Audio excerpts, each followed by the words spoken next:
Ladies and gentlemen, I'd like to welcome you to the 7th Annual Slow Living Summit. My name is Jesse Kreitzer. I'm helping to coordinate this year's event. We're very fortunate to have keynote speaker Mark Shepard here to present the plenary session, Permaculture and Economic Sustainability, Making It All Connect.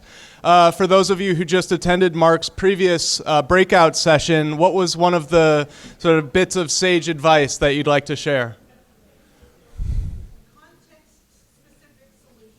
Context-specific solutions.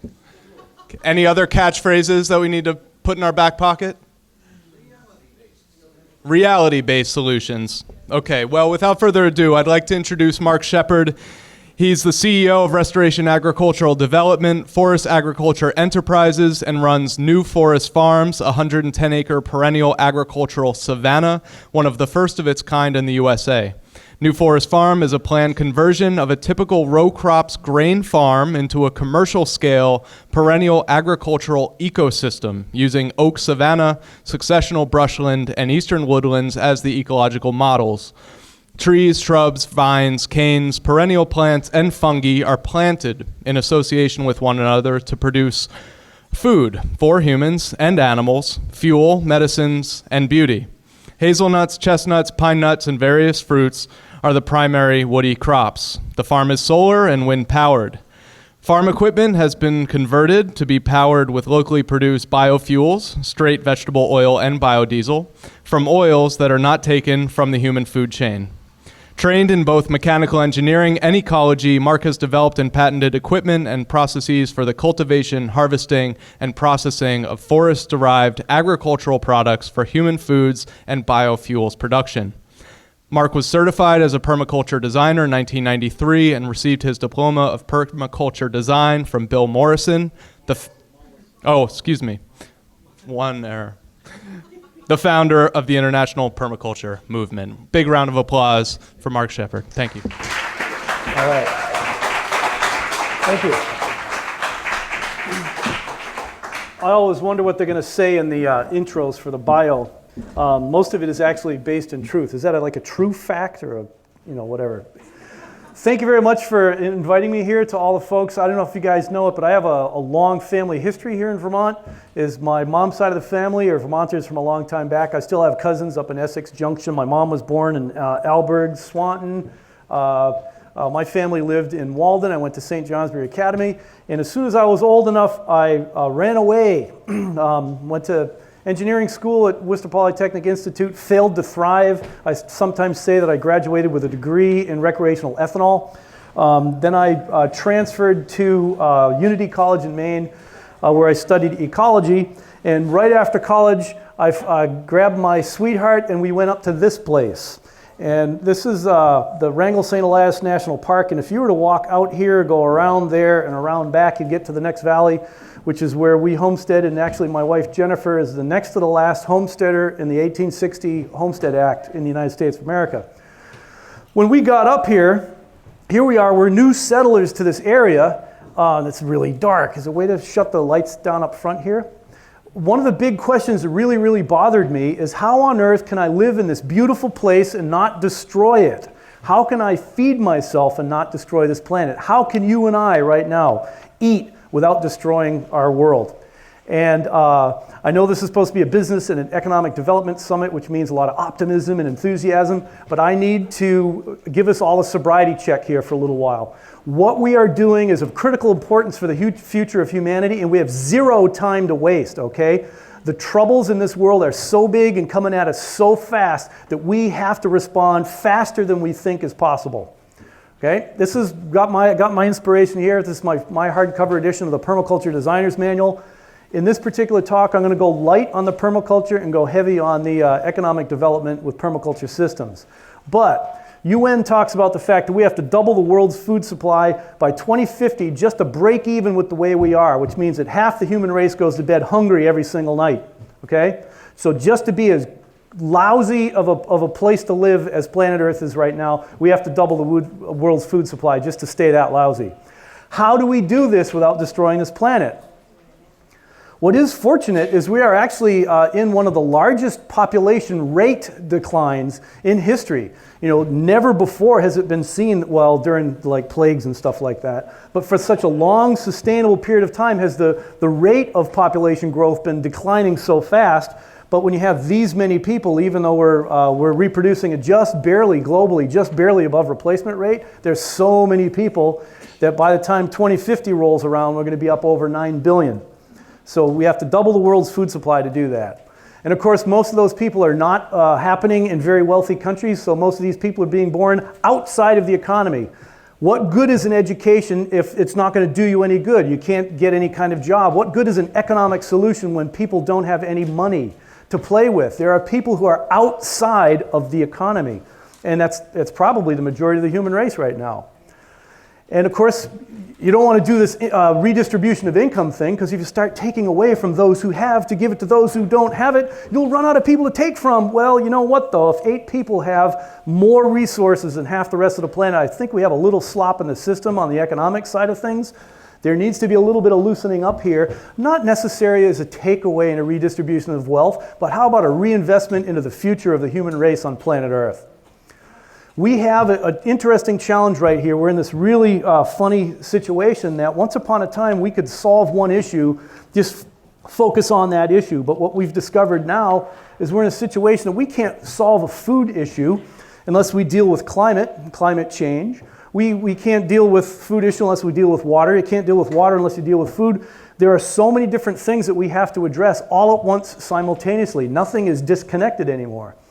On the climate side of things, as a person who actually grows things in the ground, how many are actually people who grow things in the ground? You don't need anybody to do any scientific research to tell you that this season is different than last season, is different than last season, is different than last season. It's not just old folks with gray beards that remember, I remember when I was a kid, the snow was over my head. Well, of course, you're only 2 feet tall. This was in February 21st. Observed temperature recordings are the leaf phenology, leaf development on plants, 3 weeks ahead of historic records. By the end of April, it was 3 weeks ahead plus all over the country. This has been a very early accelerated spring, the earliest one on record in the Northern Hemisphere. Other places like in Wisconsin right now, we've gone into a stall in southwest Wisconsin. And it's really cooled off, and now it's almost normal. We've caught back down to normal again, which is weird. What's interesting, if we're going to double the world food supply, crops don't respond the same to increased carbon in the atmosphere. Some increase cellular metabolism, which means they use more energy. Some actually do increase yields. Some will increase stem elongation, which isn't necessarily good for yields. We're showing worldwide declines in yields as CO2 levels increase. And this is a fascinating little graph right here. This is the actual observed CO2 levels in the atmosphere. They're going to be over 600. That's almost double of what they are right now. But 30 more years. This is going through the roof. And it's going to have an effect. It's having a measurable effect on crop yields already. Percent change in yields between the present and 2050, these are expected changes in yields. All the red means like a loss of 50% of yields due to increased heat, increased drought, and carbon dioxide in the atmosphere. What's interesting is when some of these plants grow, our cereal grains, for example, experience a loss of nutrition. It's not just whatever chemicals are being used on it, it also is a response to carbon dioxide.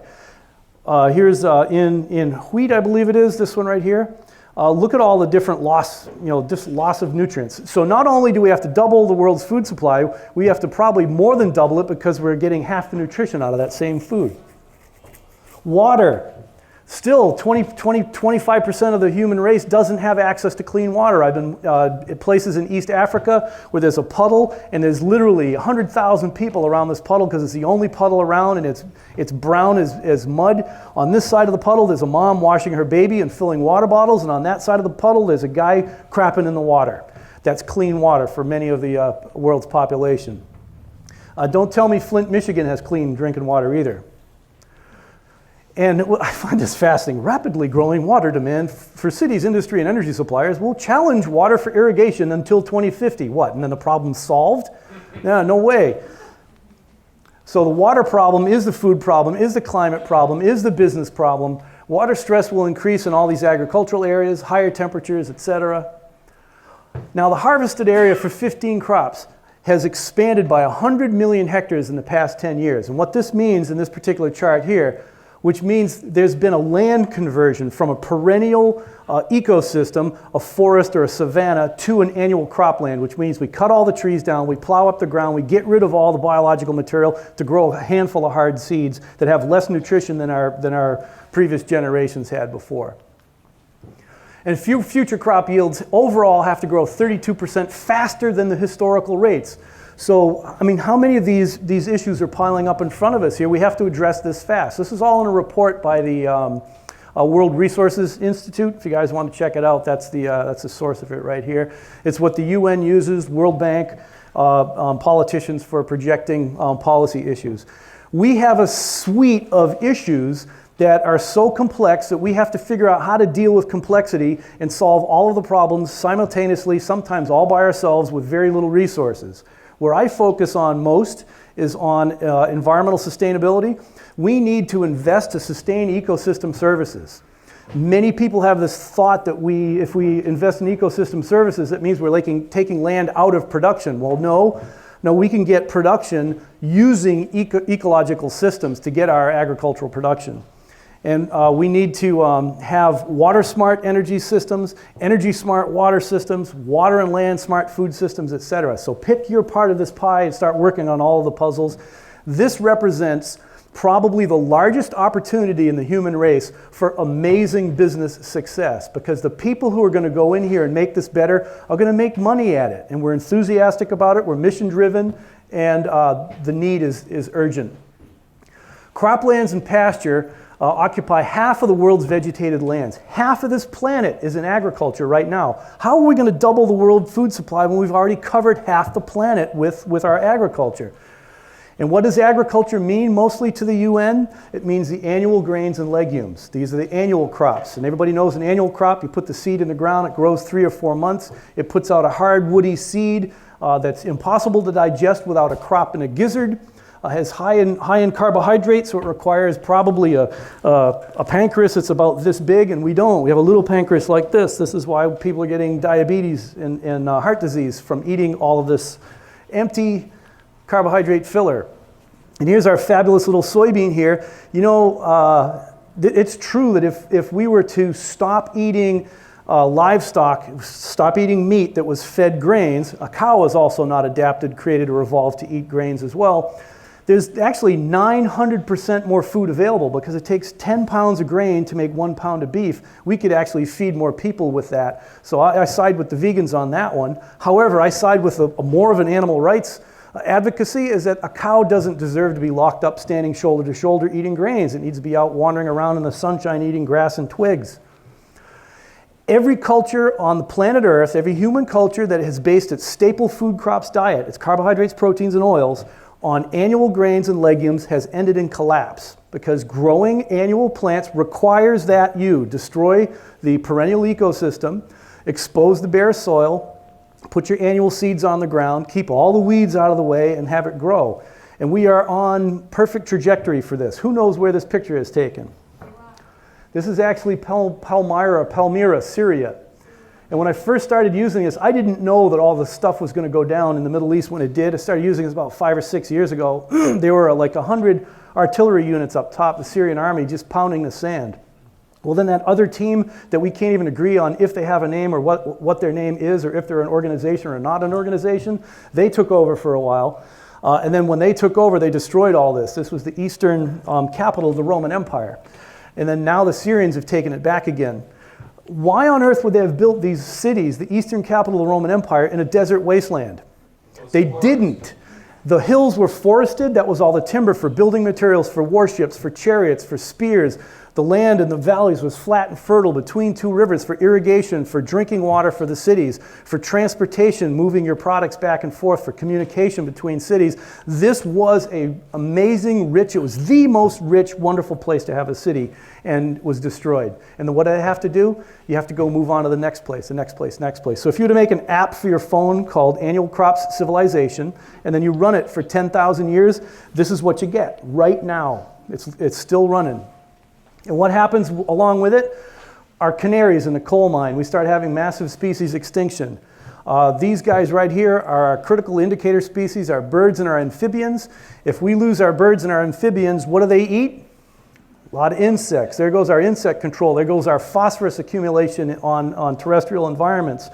These are our indicators, and if we can do habitat rehabilitation in order to sustain our bird and amphibian populations, we're doing something right.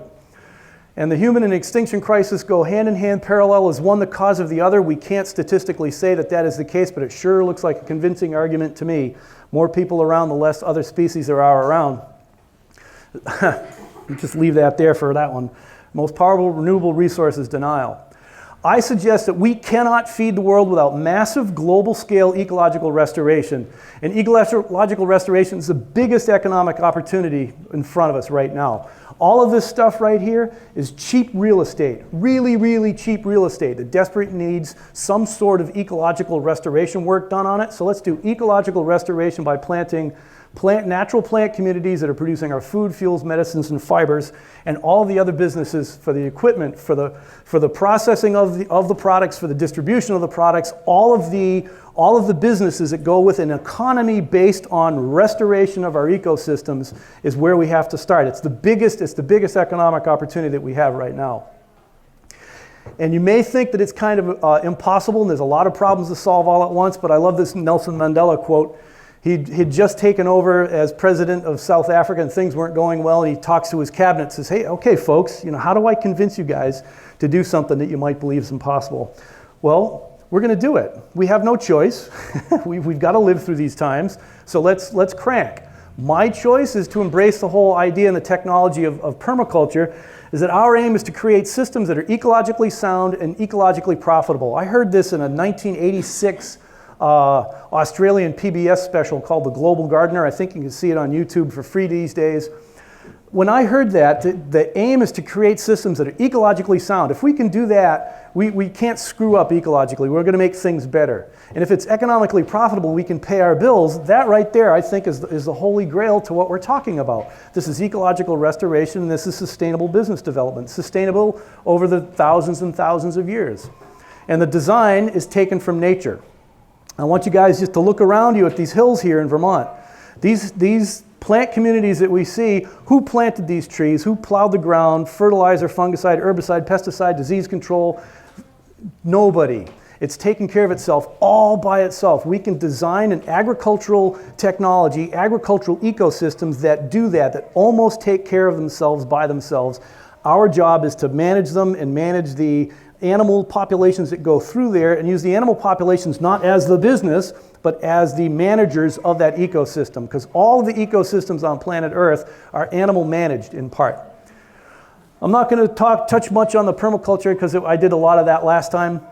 Agriculture and social design system, ecological design, ecological engineering. Permanent agriculture was the original meaning of the word. It's come to take on additional meanings like permanent culture. How can you have a permanent culture without a permanent agriculture, and how vice versa, and around and round. I like permaculture because it's based on an ethic, earth care, people care, and some sort of a system where we're running businesses, we're going to reinvest a surplus, take care of our basic needs, not have them be extracting systems, but reinvestment systems. This is what Bill Mollison and his grad student sidekick David Holmgren came up with as the third ethic in permaculture. And what I've seen this twisted and changed through time to meet people's own personal opinions and desires. For example, this one right here, the third ethic, and this one is, it gives away the surplus, and we contribute our time, labor, and money and energy to achieve the aims in earth care. Well, wait a minute. What kind of an economic system would this create?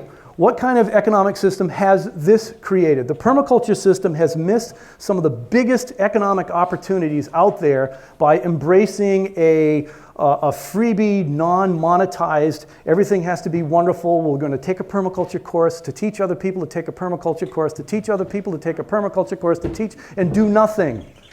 This is revolutionary stuff. And where it actually has had the most economic success is as a landscaping technique for urban and suburban situations.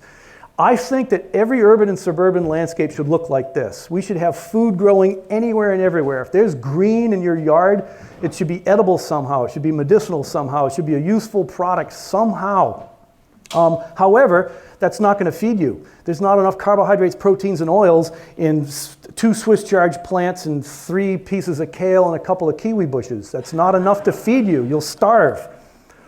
Whoop, crash. What did it say? All right. Where's Tech Man? He got me, he says. I'm not going to do a report. No, close. We'll go back to Keynote. Pardon? Yeah. This will help me to go faster. That's what I'm doing. I'm going too fast on the machine. I've got 72 hours worth of material to give in less than an hour and a half, right?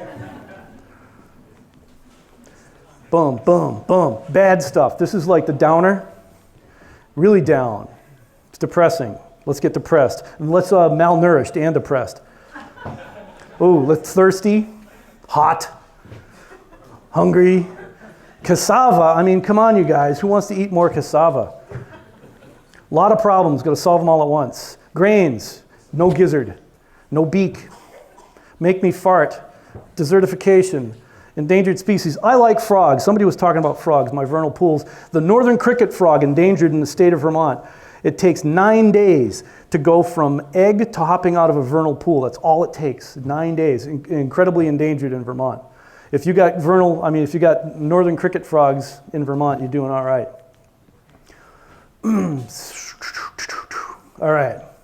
Everybody's yard should look like this. Lots of food, but it won't feed you. Manage your...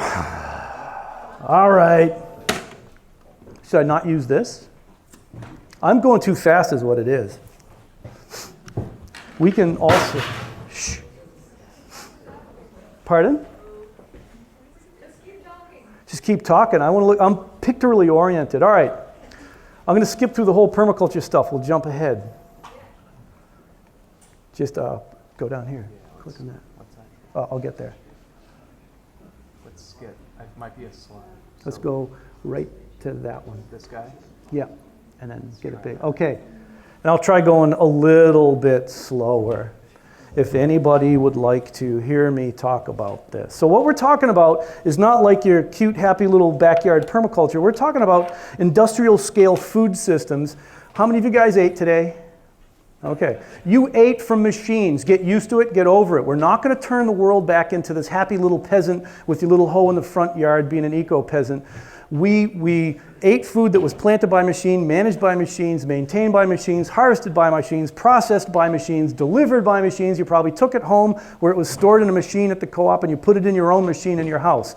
We live in an industrialized world, and the response to our food system has to be at scale. 9 billion people, we need to feed them like this. That's okay. I'm all right with that because I'm now harvesting in a perennial ecosystem. That's me.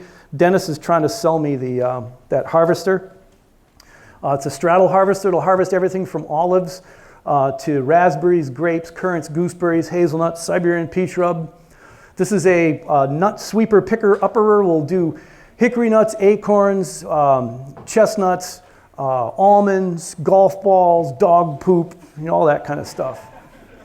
This is the scale that we need.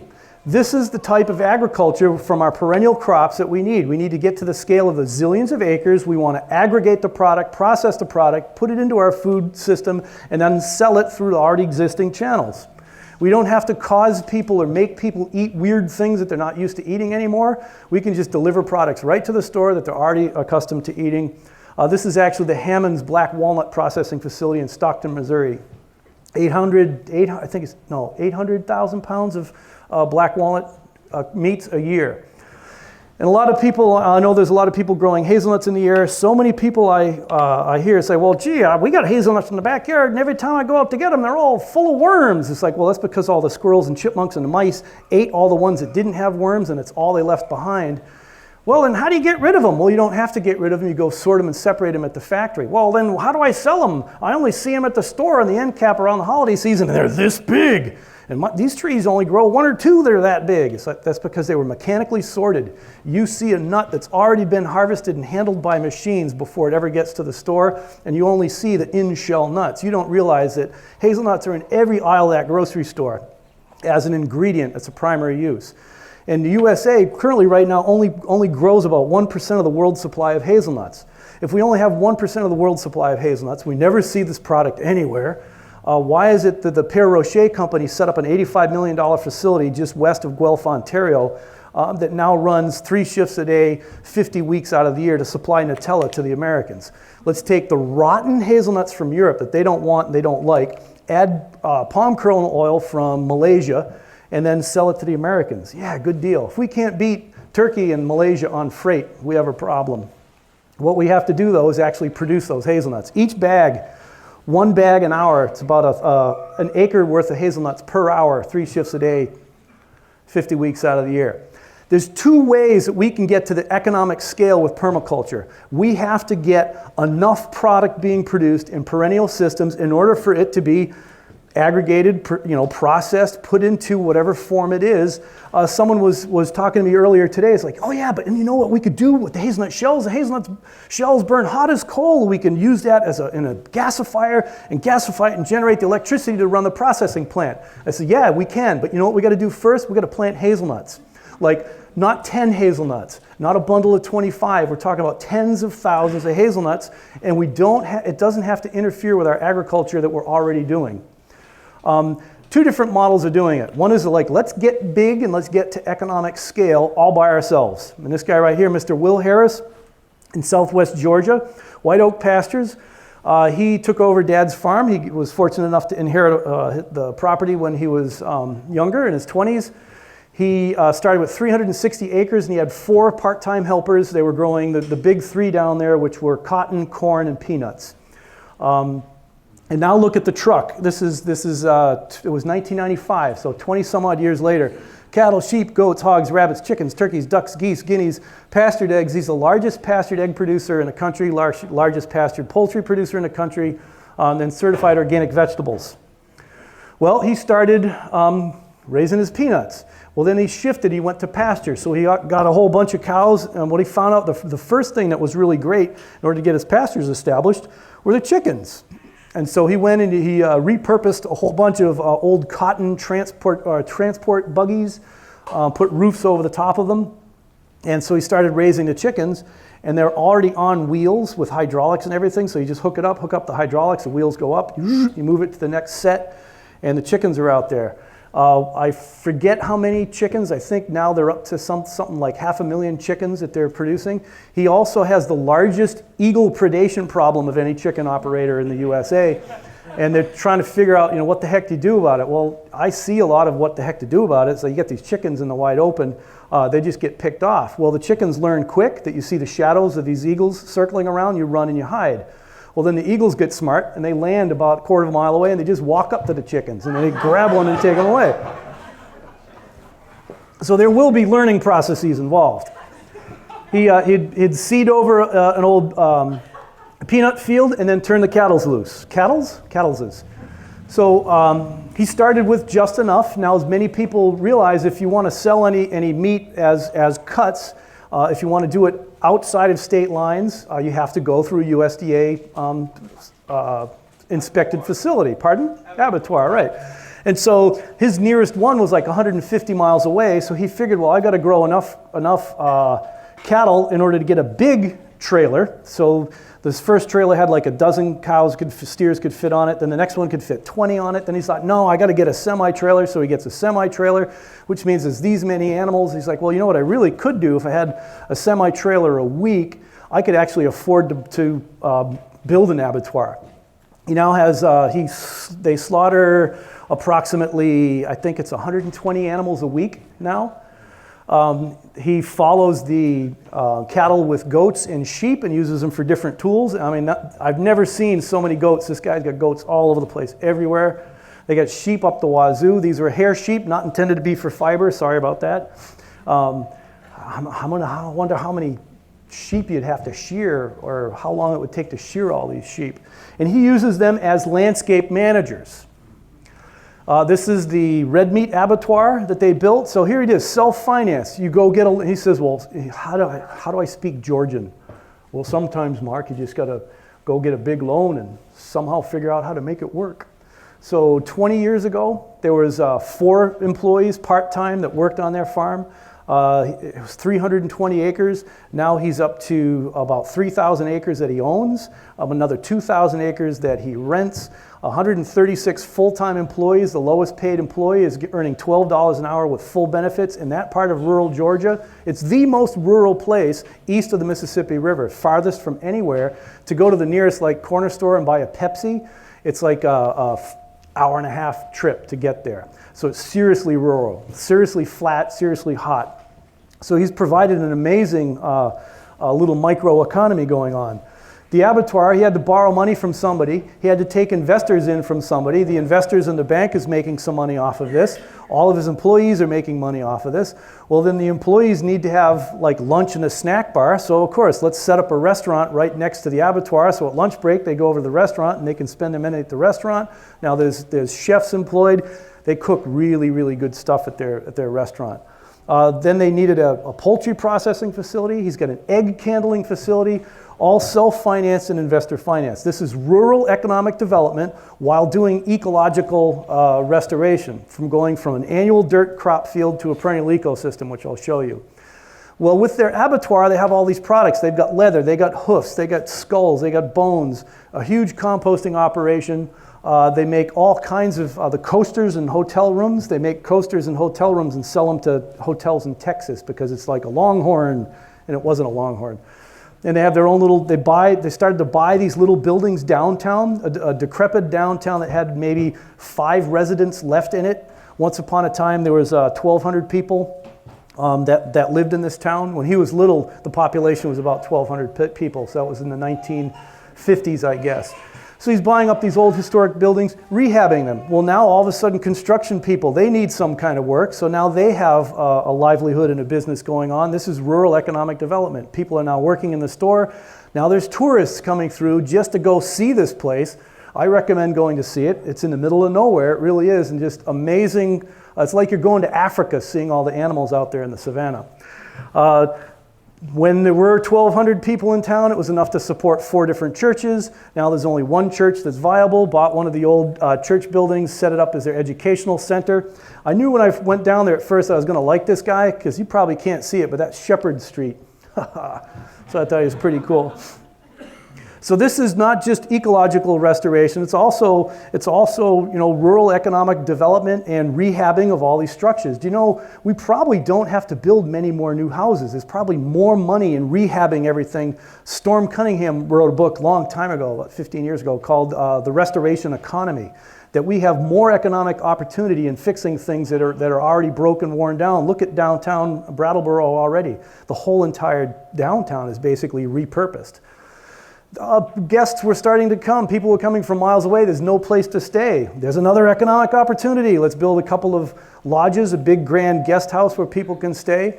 There's the sign for the restaurant. The restaurant is back there. This is part of where he also started, is with clear cuts. This is industrial pine country down in the south. So think about all the clear cuts up here in Maine. Who really wants a clear cut? It's ugly. The tourists don't want it. You don't want to build a $900 million McMansion in the middle of a wasteland. It's horrible. So it's some of the cheapest real estate you can get bigger parcels. So he saw this, and instead of thinking depression and wasteland and all that kind of stuff, he says opportunity. First thing he does, fence it off, put in good fences, and turn in the pigs, and mess it up. Intentionally using the pigs to be the disturbance, the ecosystem disturbance for this, and all of a sudden the residual seeds, any kind of seeds that are in the area, would start to sprout back. In the clear cuts around here, things sprout back. What kinds of things sprout back? Well, observe, and let's choose the economic ones, defend those economic ones, and now start to build the system around those economic ones. And in southwest Georgia, it's pecan and longleaf pine.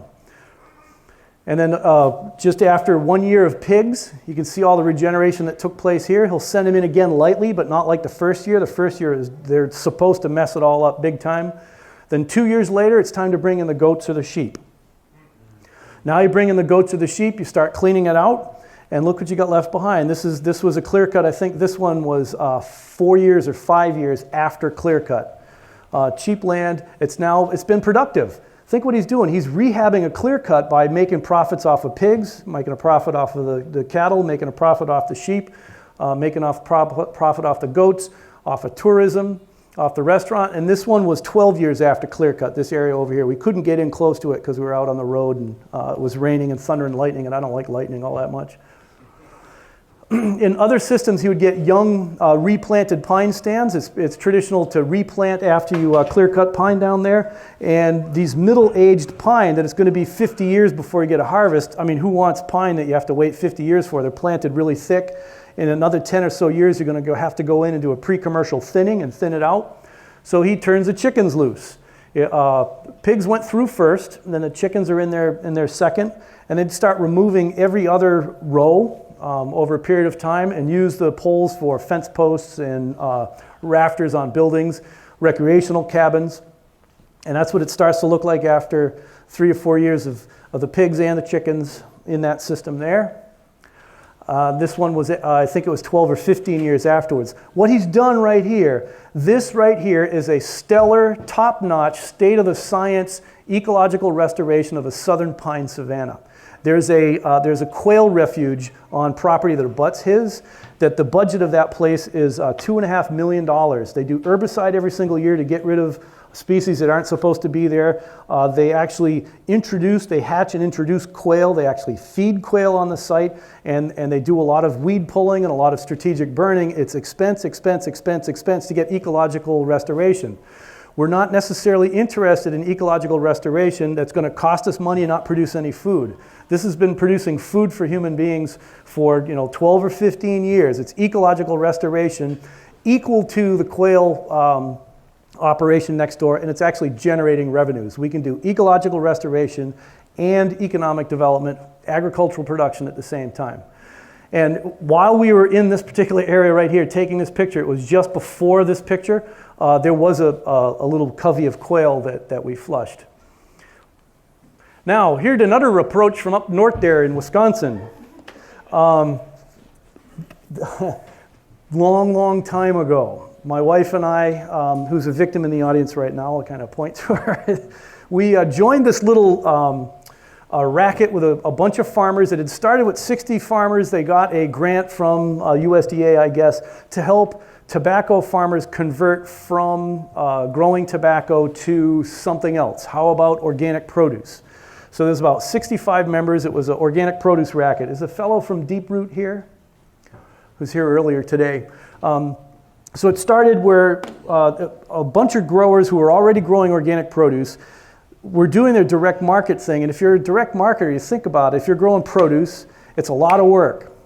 Well, then you have to call all your buyers. That's a lot of work. Well, then you have to put it in your vehicle and you have to drive it to all these places. And if there's 5 or 6 of you from the same region all going to the same buyers, and it's only like the Brattleboro Food Co-op or Putney Food Co-op or whatever the deal is, there's just not enough volume of sales to keep all of you economically viable.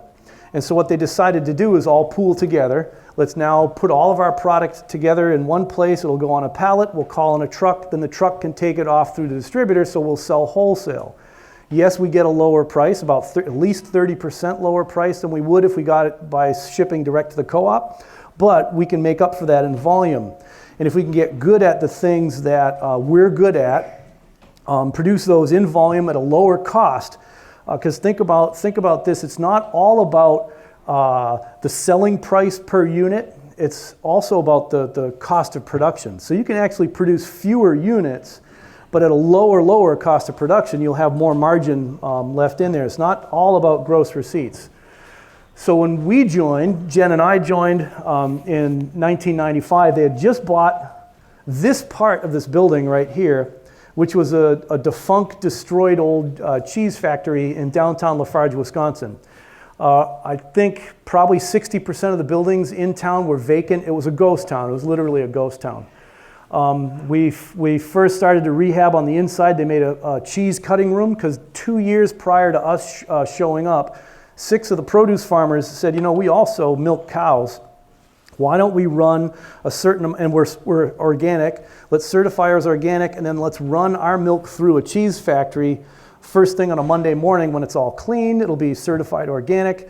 Then we'll have our salesperson will be at the desk and on the phone every single month of the year. Because you think about one of the problems of growing produce in Vermont, you know, you're in from spring until fall and then some storage crops, and then there's a gap when you're not talking to your buyers and they find their product somewhere else. So let's keep a salesperson talking to the buyers, you know, 12 months out of the year. So as soon as they started that, the demand for certified organic cheese, and there really wasn't any at the time, just took off, totally took off.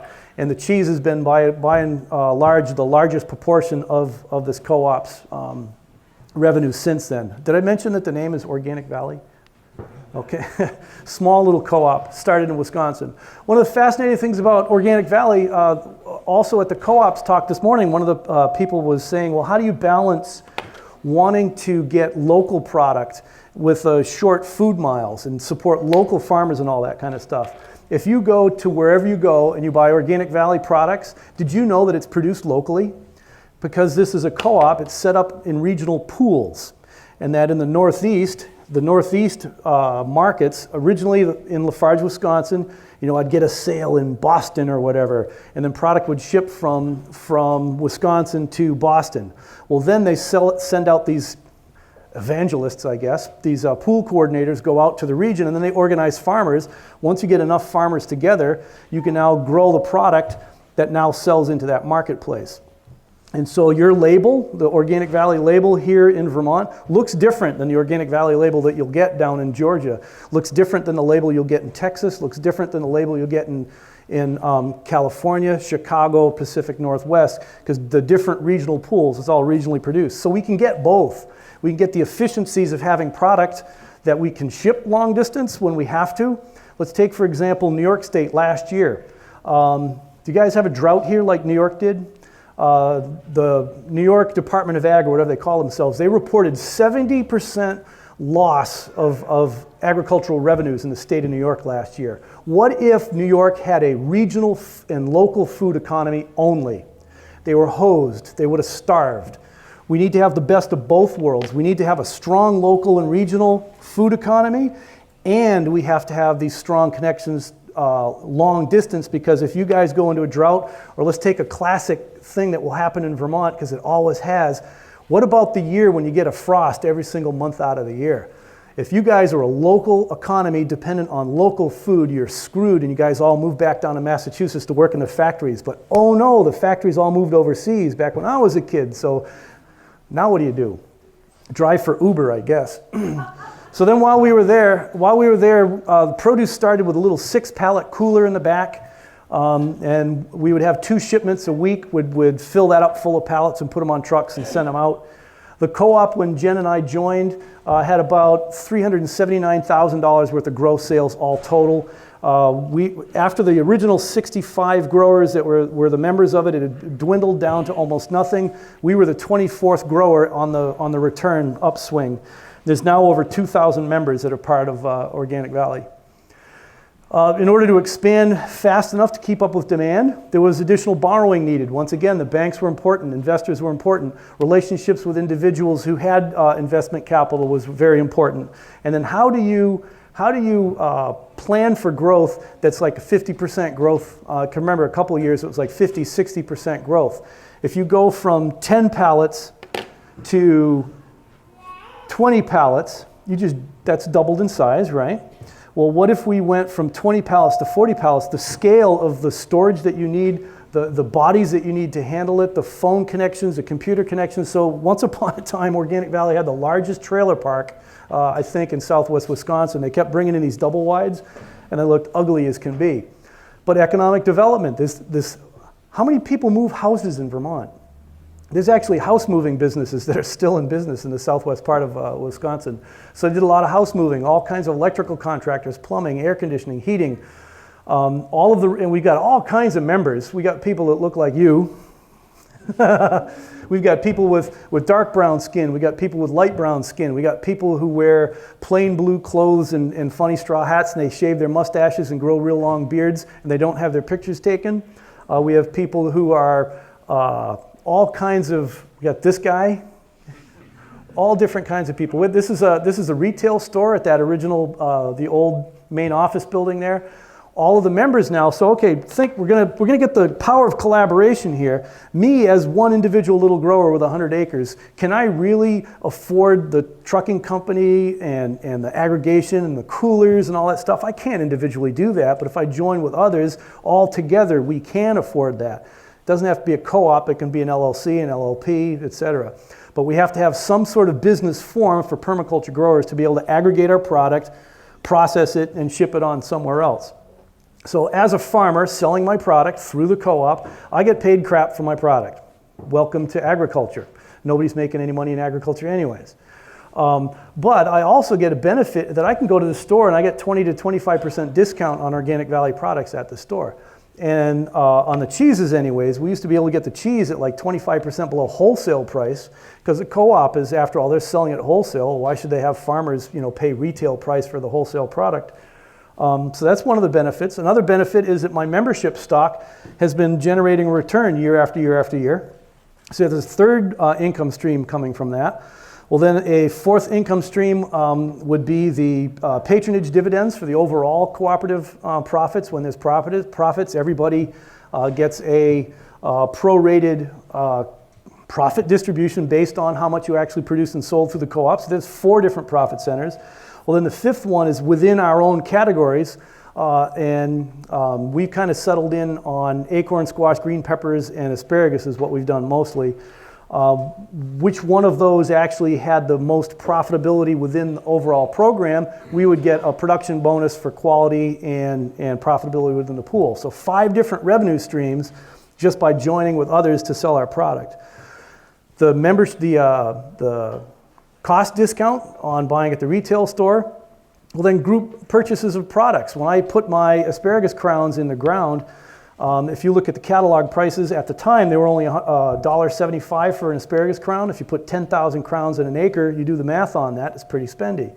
But because we had all of us in the room, for example, we buy a truckload of asparagus crowns, we got the super bulk discount rate on that. We get bulk discount rates on fertilizer inputs, seed, and so on. So there's the benefits of collaboration that come with that. What was mentioned when we did the oil conversion of our equipment to run on straight vegetable oil, we actually called the company over in Germany that makes the conversion kits. They said, you will send your mechanics and technicians over here to work in our shop, and we'll come down with a whole bunch of farmers and a whole bunch of the delivery trucks within Organic Valley. We'll all spend a week at the shop, and your best technicians will teach us how to do this correctly. Couldn't have done that alone. You just go buy the kit online, you try to figure it out and don't have the proper tools. I got to go down to the state-of-the-art shop and work with the best of the best to do the conversion on my tractor. Veterinarians, I can call a veterinarian 24/7 because I'm a member of the Organic Valley pool. That's one of the benefits. I can call a soil scientist. I can do soil tests for cheap. All kinds of benefits of working together that we can't get if we're working alone. And this is what permaculture has to do. Based our systems, Steamtown doesn't live here anymore, do they? You guys remember Steamtown?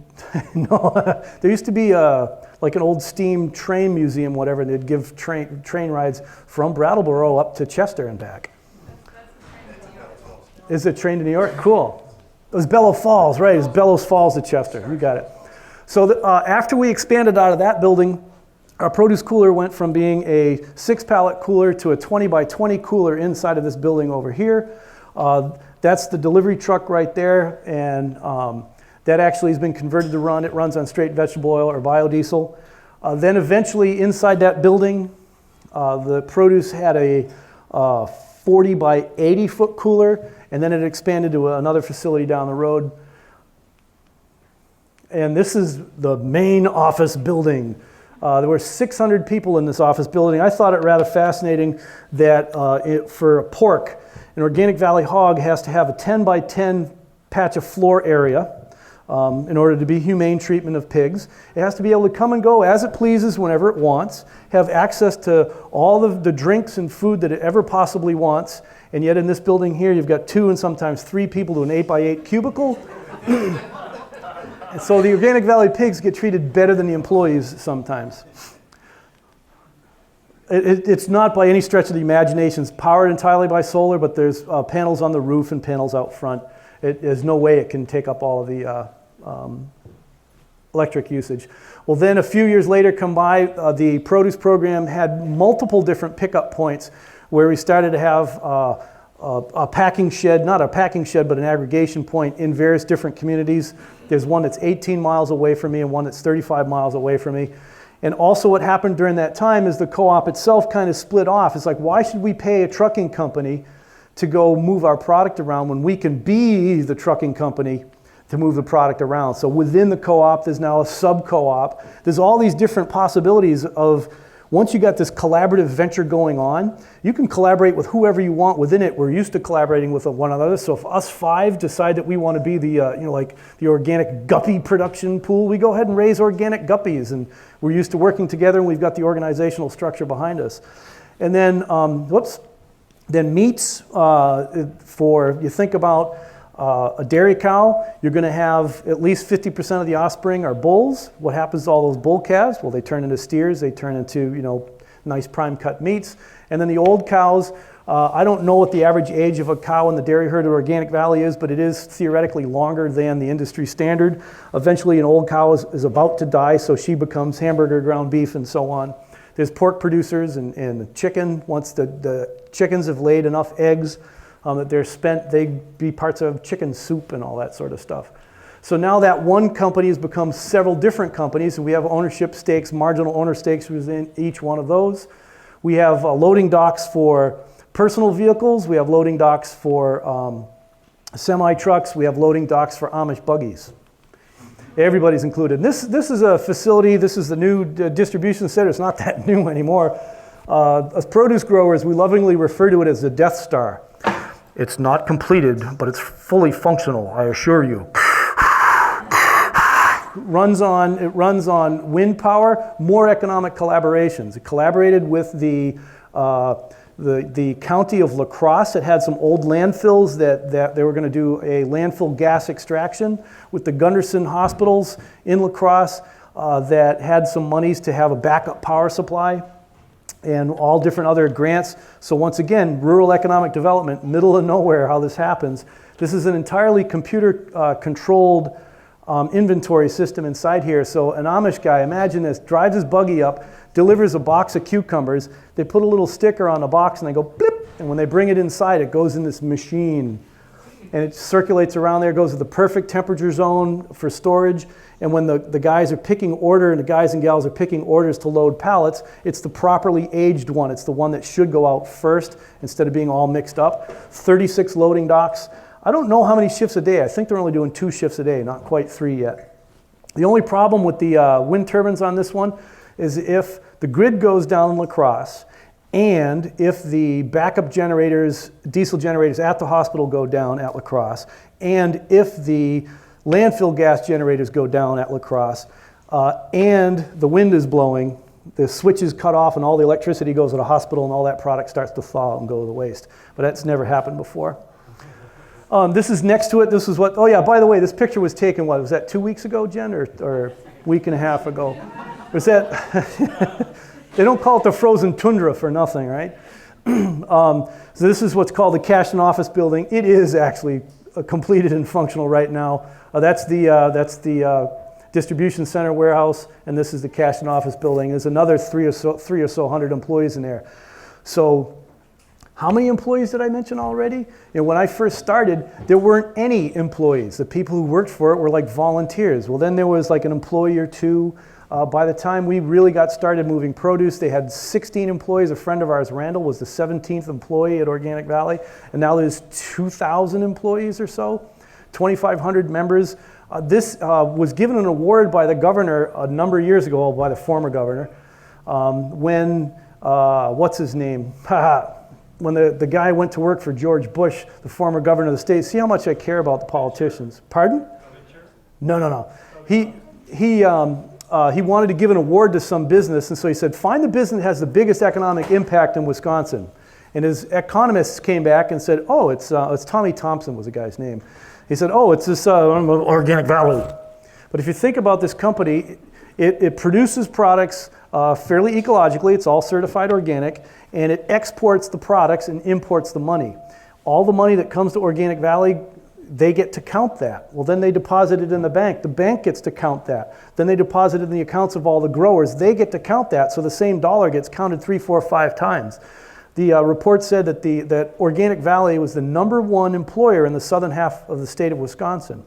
This all started with a handful of people putting their vegetables together and working together. I have no idea how we survived this long other than the fact that we just never quit. And this morning there was a conversation about the raw milk, fresh milk, that Organic Valley, if you're going to be on the Organic Valley truck and you're a dairy farmer, you can't sell your milk, raw milk, to neighbors. That's a thing that became part of the co-op. It was a political decision. We all voted on it. I would have voted for Organic Valley saying, yeah, we're the best producers of raw milks. Our producers can sell it direct, and we get tested, quality tested every other day, and really push the whole raw milk thing, but that wasn't what they voted on. So did I take my marbles and run home and pout? I stick with it. It's a human organization, human institution. It's the best thing that's ever happened to agriculture in the 20th century in America, simultaneously with being one of the worst things that ever happened to agriculture in the 20th century in America, because it's people. It's crazy. So many people complain, well, gee, I'd love to grow my stuff organic, but there's just no place, no sale barn to sell my herd. So can you go start an organic sale barn all by yourself? Well, Will Harris did. We didn't have the wherewithal to do that. So as a pool, there's now an organic sale barn for selling livestock. Pigs and cattle, they're resisting sheep, mostly because there's no sheep pool within Organic Valley, and these would be non-members utilizing the sale barn.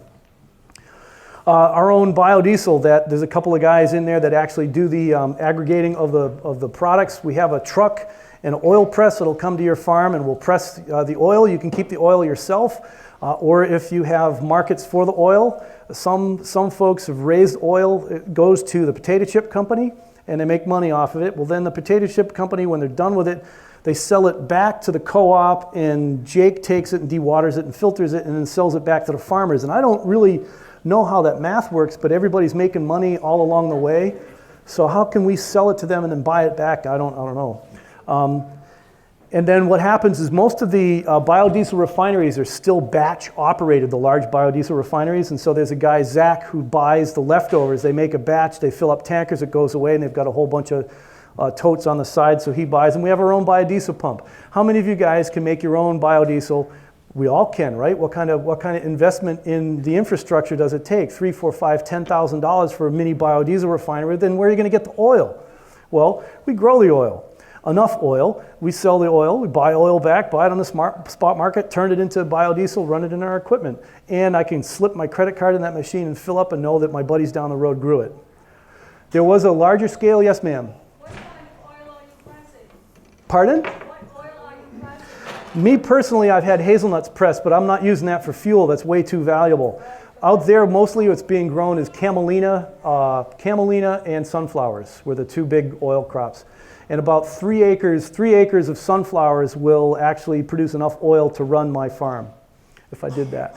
This was a fail, because now you also think about it, businesses can fail. This is a failed biodiesel refinery started by members. It wasn't part of Organic Valley, but it was started by Organic Valley people that unfortunately it was based, the finances was based on the blending tax credit, and when the feds pulled the blending tax credit, they couldn't cash flow anymore, and price of diesel fuel plummeted.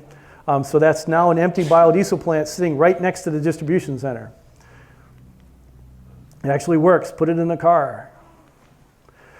In the past 2 years, Organic Valley has surpassed $1 billion in sales. Think about that. Organic Valley counts that $1 billion, the bank counts the billion, every farmer gets to count their part of that billion. How many different times does it circulate through the environment? The economic impacts of what we do if we design ecological production systems that are producing food, fuels, medicines, and fibers using these plant communities right outside the door here. They're not going to look like the wild Green Mountain Woods. It's going to be the similar species as the wild Green Mountain Woods planted on a farm with grass growing underneath it. How many zillions of dollars worth of revenues can we have? 1 for the company that actually does the distribution of that, and 2 for all of the spin-off in the rest of the economy. Some of our spin-off, produce farmers. Wouldn't it be nice to be able to buy a 500-pound bag of seed, because then it's only like, a nickel per pound for seed. I don't even know what squash seed costs these days. Last time I bought it, if you buy just a pound of it, it was like 65 bucks a pound. Well, there's now enough produce growers around that it's enough of a volume that it is enough for a business, for somebody locally to have a business. This is Ruben's place. So he'll buy the seed bulk. He can afford to buy the machinery, do the cleaning, the sorting, the counting, and then we buy the seed. He's got guaranteed sales to all the growers within our pool, and then he also sells retail to whoever else. If ever I need an irrigation part or a strange tool that's very specific to produce farmers, they got it right out front, right there. I can rent a mulch layer if I want to rent the mulch layer, and then if I want to get my pepper started, why do I need a hoop house and extra work and extra investment when I can just go have him start the pepper starts for me? So there's all kinds of additional spin-off benefits from working with others. All around the country, I hear people say, well, I'd love to raise organic animals, but I can't get organic feed anywhere. Well, if there's something that is in short supply, that means there's an economic opportunity there. If there's something that you're finding as a problem, I can't get this or whatever, that's maybe the business you should get into. So could I get into the organic grain business right away? No. Could I actually go up to a feed store and say, hey, you'll start handling organic feeds now? He's going to, take his ring finger and go, kiss off. No, but if 100 guys go up and say, hey, we're going to grow organic grains for you. That bin right over there, you're going to designate organic. We're going to sell it to you at market rates. You're going to blend it with all this other kind of stuff, and you're going to make it into chicken feed and hog feed and cattle feed, and then we're going to buy it back. And it's the way we look at it. You're going to be making a 20% return on your investment, and we'll be in business for the rest of time. All of a sudden, this guy's like, now I have a real economic incentive to convert. This is now 100% certified organic, because we had enough people banded together to convince them to make the change. We can't do this alone. Then the downtown. This was a defunct, decrepit downtown of Viroqua, Wisconsin.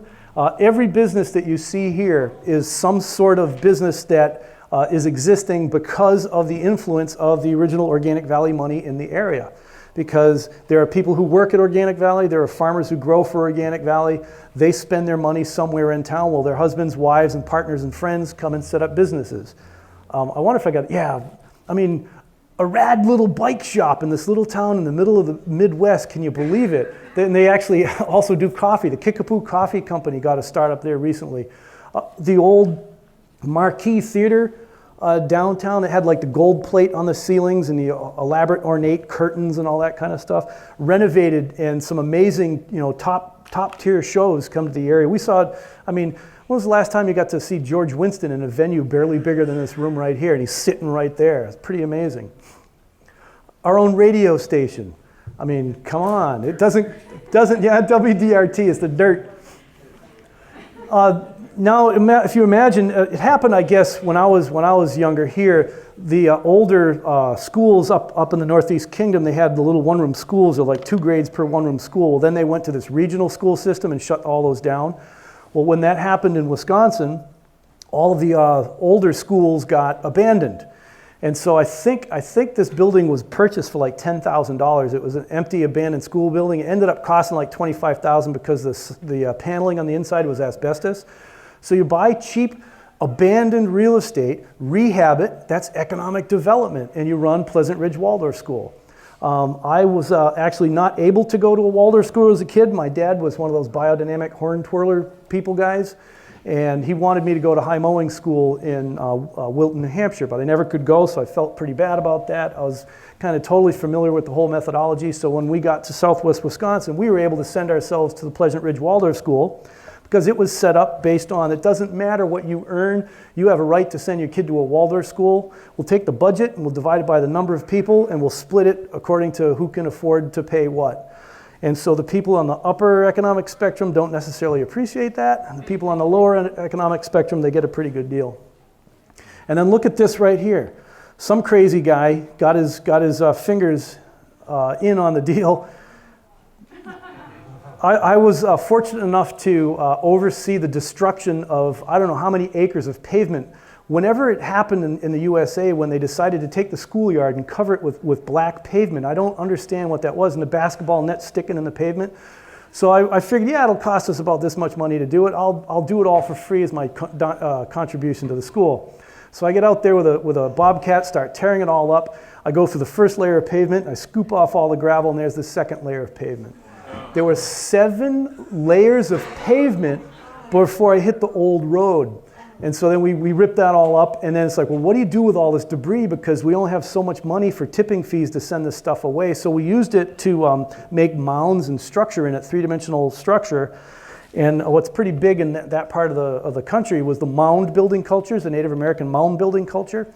So what we did is, starting at one end of the building, where the first graders start, is when the turtle is crawling out of the primordial soup. So there's a mound of a turtle coming up out of this pond that catches all the roof water, and then it goes through the different ages of the students with a different kind of mound that kind of shows what their personalities are like. You know how like 3rd graders can be these little monsters? They got these little Roman soldiers in 5th grade, and then you got like the 6th grade boys that don't want to do anything. They kind of like hang from their neck. So in the 6th grade, there's a screen in front of the windows. You can't look outside. Kids, focus on what you're doing. And then by the time you're in 8th grade, there's an eagle rising up and flying off into the sunset.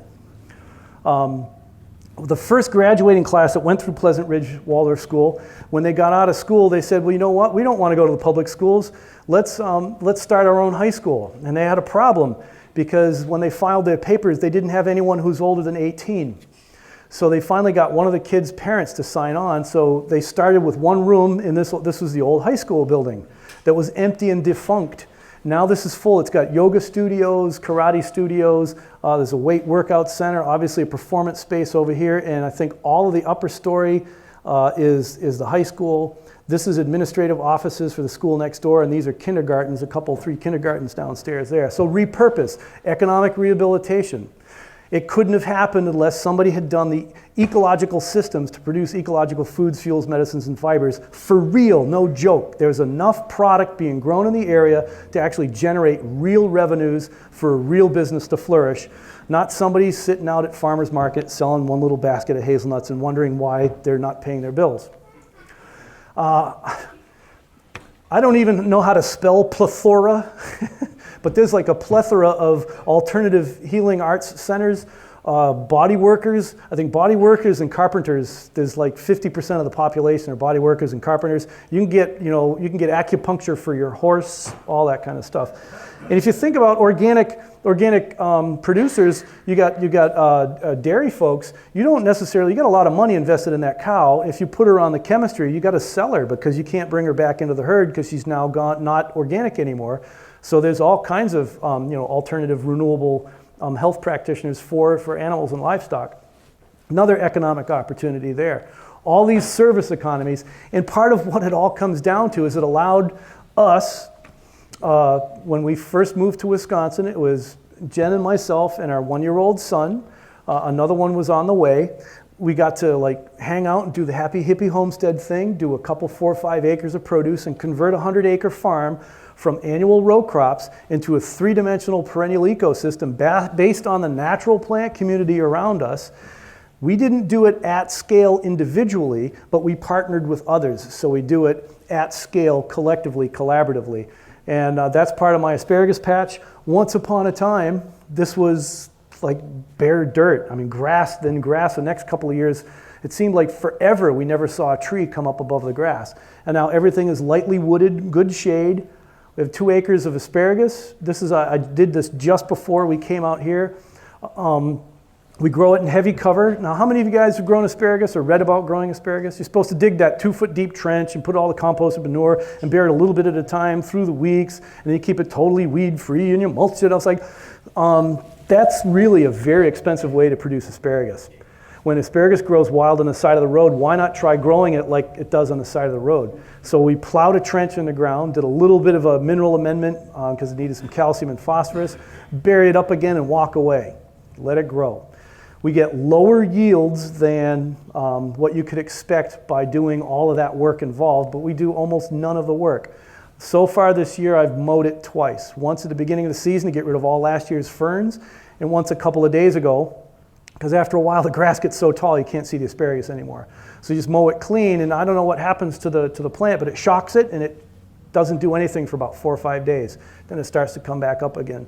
So I've been doing lunges, about 6.5 miles of lunges, picking asparagus for the past couple of weeks. I got about 4 more weeks ahead of me.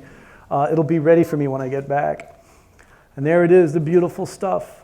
Beautiful stuff. It's a perennial crop. This is one way that we can do ecological restoration simultaneously with food production. Oh, and the trees, by the way, these are chestnut trees. Chestnuts and apples and pine nuts and apricots and hazelnuts, right, forgot lots of hazelnuts, and grapes and mulberries, and pork and beef, and asparagus, and mushrooms. There's this guy just to prove that I actually do touch asparagus spears every once in a while. And it looks beautiful in the setting sun, renewable energy, and that's what it kind of looks like. Now, yours is the only life over which you have even a little bit of control, and sometimes even that's questionable, right? So let's put it to good use. Let's do something real. Let's stop blogging about crap. Let's stop liking things and become like-mongers on Facebook. Let's do something real. Let's create real oxygen, clean water, wholesome food, shelter, and beauty. It is time that all of us invest the entire rest of our lives in the health of our own habitat. Our ancestors got to move to this continent, and it was a fairly intact, beautiful perennial paradise, where my dad, when he was a traveling salesman in California, could walk on the backs of salmon across every single stream going down the west coast down to San Diego. There are 0 natural native runs of salmon on the west coast anymore. They're all hatchery enhanced. The timber that was growing here was, mythical in size. This was one of the most amazingly abundant ecosystems on the whole entire planet, and in a few generations, we've ruined it. You and I, we have inherited a radioactive plastic-coated cinder. It's our job to do the ecological restoration that will now create the resource base of the future, because there's nobody making nature anymore besides us. And so instead of inventing artificial guilds of plants that should and theoretically work together and plant all these cute little fruit trees in our backyard, let's go mega scale, landscape scale. Let's totally revegetate this planet. And if we can do this, if we can pay our bills modestly, I might add, we are not raking it in by any stretch of the imagination. If we can plant that at a net profit in 15 years, that means that in aggregate, we can revegetate the whole entire planet at a profit in 15 years. We just have to know that it's totally possible, and we can do it using these techniques of permaculture design at scale, collaborative enterprise, at scale. We can do it. We can go into places.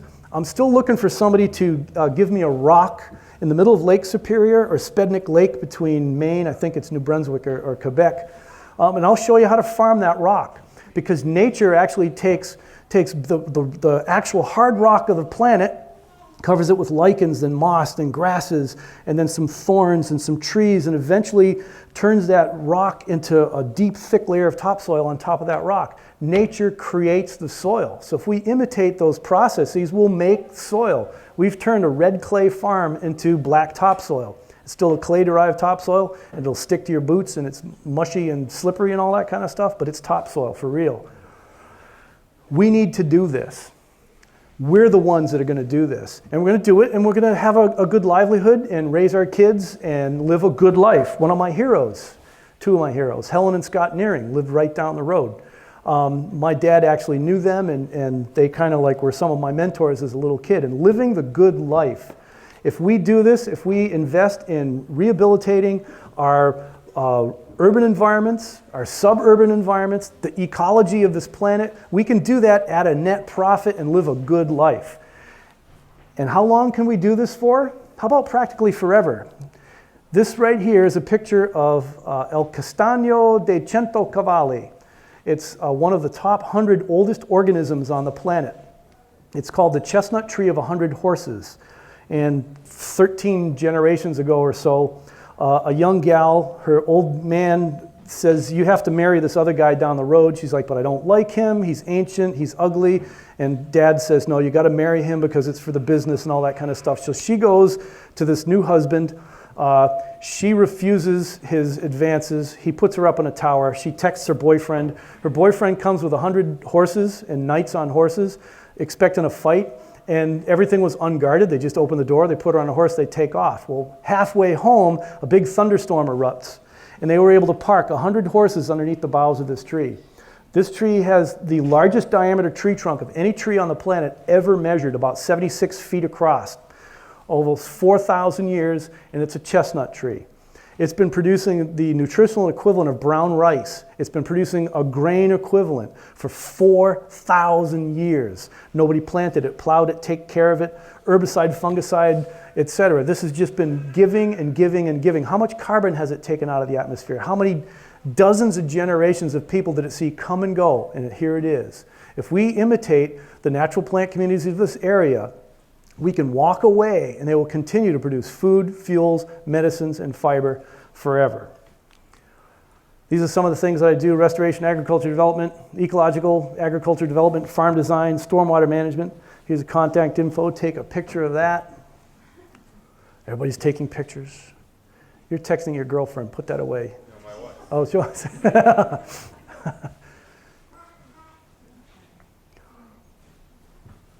And if you have any questions about this, you can talk to me. If you call Karen, Karen schedules me, and Arib schedules my partner Wayne. This is our edible tree and shrub nursery, where we focus primarily on edible woody crops. Chestnuts and hazelnuts and pine nuts are the big three that I focus on. We also are networked with a number of other nurseries around the country. So if you're ever interested in doing breeding with edible woody crops and nursery sales, contact me. We'll talk. And then the nonprofit side of things is the Institute of Ecologics, was started by Dennis Weaver about 25 years ago, actor Dennis Weaver, who's passed away. Ecologics being a contraction between the words ecological and economics. This is our education and learning platform. Every week we do 12 to 15 hours worth of educational webinars, and we will have no instructors giving webinars who aren't actually doing this. We are so not into the, oh yeah, I learned about this and now I'm going to teach it. You're going to have to be living in it and be up to here, committed in it, in order to be teaching with us. Why are we doing it? Because of love. We love one another passionately. We love this planet passionately. We love what we grow. We love what we do. We love the people we interact with. And that is the most undefeatable power in the universe. And we're going to need every single bit of it in order to live through the crap that I talked about in the first part of it. We are entering into the most fascinating period of history that anybody in this room has lived through. And let's go through it and let's thrive and let's create the abundance of the future in love. Thank you very much.